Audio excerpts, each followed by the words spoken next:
Bonjour, nous sommes aujourd'hui jeudi 9 janvier 2014. Il est 15h35 à peu près. Je continue la lecture du deuxième livre de l'Ancien Testament, l'Exode. Je suis arrivée au chapitre 19 à lire. Chapitre 19. Le troisième mois, après leur sortie du pays d'Égypte, les enfants d'Israël arrivèrent ce jour-là au désert de Sinaï. Étant partis de Réphidim, ils arrivèrent au désert de Sinaï, et ils campèrent dans le désert. Israël campa là, vis-à-vis de la montagne. Moïse monta vers Dieu, et l'Éternel l'appela du haut de la montagne en disant : Tu parleras ainsi à la maison de Jacob, et tu diras aux enfants d'Israël, : Vous avez vu ce que j'ai fait à l'Égypte, et comment je vous ai porté sur des ailes d'aigle et amené vers moi. Maintenant, si vous écoutez ma voix, et si vous gardez mon alliance, vous m'appartiendrez entre tous les peuples, car toute la terre est à moi. Vous serez pour moi un royaume. Vous serez pour moi un royaume de sacrificateurs et une nation sainte. Voilà les paroles que tu diras aux enfants d'Israël. Moïse vint appeler les anciens du peuple, et il mit devant eux toutes ces paroles, comme l'Éternel le lui avait ordonné. Le peuple tout entier répondit : Nous ferons tout ce que l'Éternel a dit. Moïse rapporta les paroles du peuple à l'Éternel. Et l'Éternel dit à Moïse : Voici, je viendrai vers toi dans une épaisse nuée, afin que le peuple entende quand je te parlerai, et qu'il ait toujours confiance en toi. Moïse rapporta les paroles du peuple à l'Éternel. Et quoi Et l'Éternel dit à Moïse : Va vers le peuple, sanctifie-les aujourd'hui et demain, et qu'ils lavent leurs vêtements, qu'ils soient prêts pour le troisième jour. Car le troisième jour, l'Éternel descendra aux yeux de tout le peuple sur la montagne de Sinaï. Tu fixeras au peuple des limites tout alentour, et tu diras : Gardez-vous de monter sur la montagne ou d'en toucher le bord. Quiconque touchera la montagne sera puni de mort. On ne mettra pas la main sur lui, mais on le lapidera ou on le percera de flèches. Animal ou homme, il ne vivra point. Quand la trompette sonnera, ils s'avanceront près de la montagne. Moïse descendit de la montagne vers le peuple. Il sanctifia le peuple, et ils lavèrent leurs vêtements. Et il dit au peuple : Soyez prêts dans 3 jours, ne vous approchez d'aucune femme. Le troisième jour au matin, il y eut des tonnerres, des éclairs et une épaisse nuée sur la montagne. Le son de la trompette retentit fortement, et tout le peuple qui était dans le camp fut saisi d'épouvante. Moïse fit sortir le peuple du camp à la rencontre de Dieu, et ils se placèrent au bas de la montagne. La montagne de Sinaï était tout enfumée parce que l'Éternel y était descendu au milieu du feu. Cette lumière s'élevait comme la fumée d'une fournaise, et toute la montagne tremblait avec violence. Le son de la trompette retentissait de plus en plus fortement.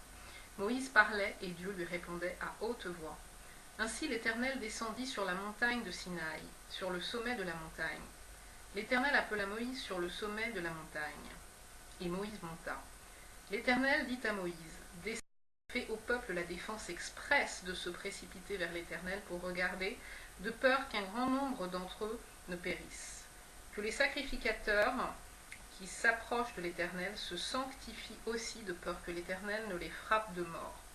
Moïse dit à l'Éternel : Le peuple ne pourra pas monter sur la montagne de Sinaï, car tu nous en as fait la défense expresse en disant : Fixe des limites autour de la montagne et sanctifie-la.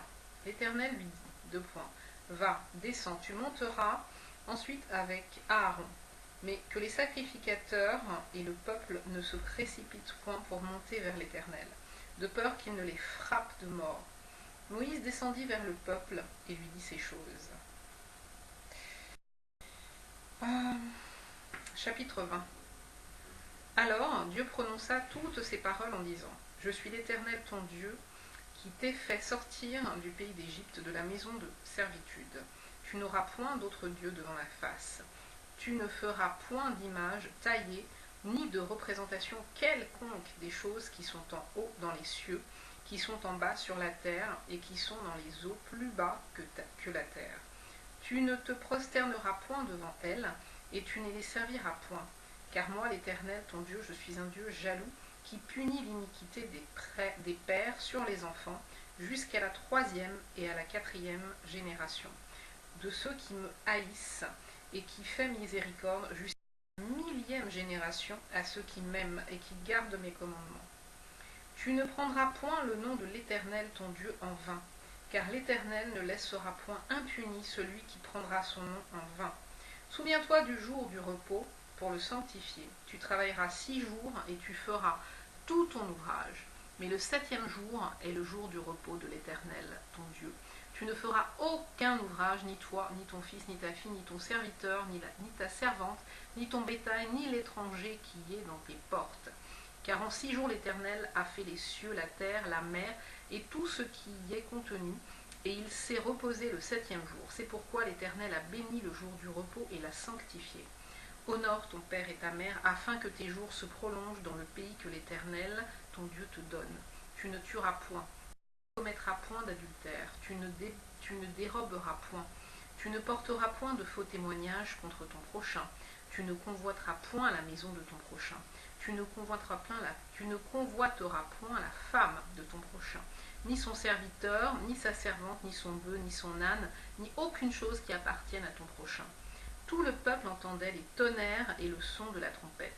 Ils voyaient les flammes et la montagne fumante. À ce spectacle, le peuple tremblait et se tenait dans l'éloignement. Ils dirent à Moïse, parle-nous toi-même, et nous écouterons, mais que Dieu ne nous parle point, de peur que nous ne mourions. Moïse dit au peuple, ne vous effrayez pas, car c'est pour vous mettre à l'épreuve que Dieu est venu. C'est pour que vous ayez sa crainte devant les yeux, afin que vous ne péchiez point. Le peuple restait dans l'éloignement, mais Moïse s'approcha de la nuée où était Dieu.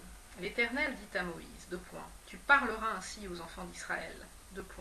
Vous avez vu que je vous ai parlé depuis les cieux. Vous ne ferez point des dieux d'argent et des dieux d'or pour me les associer. Vous ne vous en ferez point.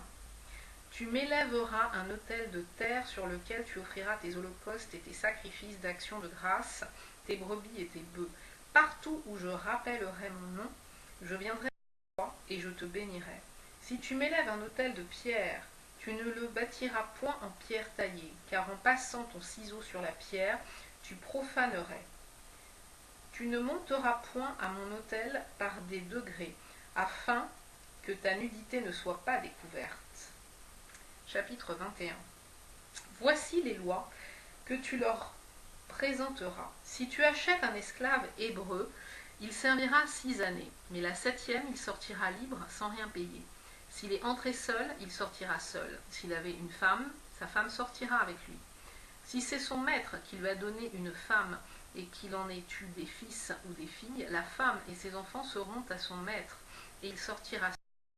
Si l'esclave dit j'aime mon maître, ma femme et mes enfants, je ne veux pas sortir libre, alors son maître le conduira devant Dieu et le fera approcher de la porte ou du poteau, et son maître lui percera l'oreille avec un poinçon, et l'esclave sera pour toujours à son service.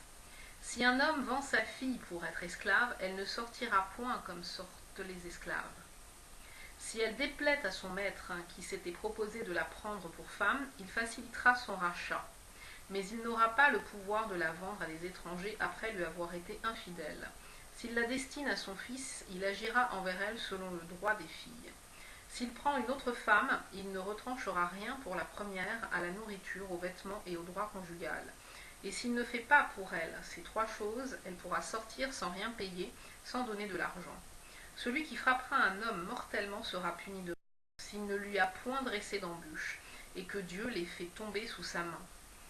Je t'établirai un lieu où il pourra se réfugier. Mais si quelqu'un agit méchamment contre son prochain en employant la ruse pour le tuer, tu l'arracheras même de mon autel pour le faire mourir. Celui qui frappera son père ou sa mère sera puni de mort. Alors.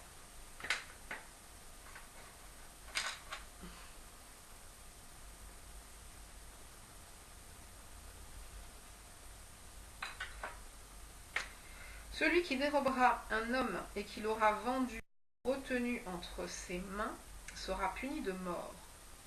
Celui qui maudira son père ou sa mère sera puni de mort. Si des hommes se querellent et que l'un d'eux frappe l'autre avec une pierre ou avec le poing, sans causer sa mort, mais en l'obligeant à garder le lit, celui qui aura frappé ne sera point puni, dans le cas où l'autre viendrait à se lever et à se promener dehors avec son bâton. Seulement, il le dédommagera de son interruption de travail et il le fera soigner jusqu'à sa guérison. Si un homme frappe du bâton son esclave, homme ou femme, et que l'esclave meurt sous sa main, le maître sera puni. Mais s'il survit un jour ou deux, le maître ne sera point puni, car c'est son argent. Si des hommes se querellent et qu'ils heurtent une femme enceinte et la fassent accoucher sans autre accident, ils seront punis d'une amende imposée par le mari de la femme et qu'ils payeront devant des juges. Mais s'il y a un accident, tu donneras vie pour vie. Œil pour œil, dent pour dent, main pour main, pied pour pied, brûlure pour brûlure, blessure pour blessure, meurtrissure pour meurtrissure. Si un homme frappe l'œil de son esclave, homme ou femme, et qu'il lui fasse perdre l'œil, il le mettra en liberté pour prix de son œil. Et s'il fait tomber une dent à son esclave, homme ou femme, il le mettra en liberté pour prix de sa dent. Si un bœuf frappe de ses cornes un homme ou une femme, et que la mort en soit la suite, le bœuf sera lapidé, sa chair ne sera point mangée, et le maître du bœuf ne sera point puni. Mais si le bœuf était auparavant sujet à frapper, et qu'on en avait averti le maître qui ne l'a point surveillé, le bœuf sera lapidé dans le cas où il tuerait un homme ou une femme, et son maître sera puni de mort. Si on impose au maître un prix pour le rachat de sa vie, il paiera tout ce qui lui sera imposé. Lorsque le bœuf frappera un fils ou une fille, cette loi recevra son application. Mais si le bœuf frappe un esclave, homme ou femme, on donnera 30 cycles d'argent au maître de l'esclave, et le bœuf sera lapidé. Si un homme met à découvert une citerne, ou si un homme en creuse une et ne la couvre pas, et qu'il y tombe un bœuf ou un âne, le possesseur de la citerne paiera au maître la valeur de l'animal en argent, et aura pour lui l'animal mort. Si le bœuf d'un homme frappe de ses cornes le bœuf d'un autre homme, et que la mort en soit la suite, ils vendront le bœuf vivant et en partageront le prix.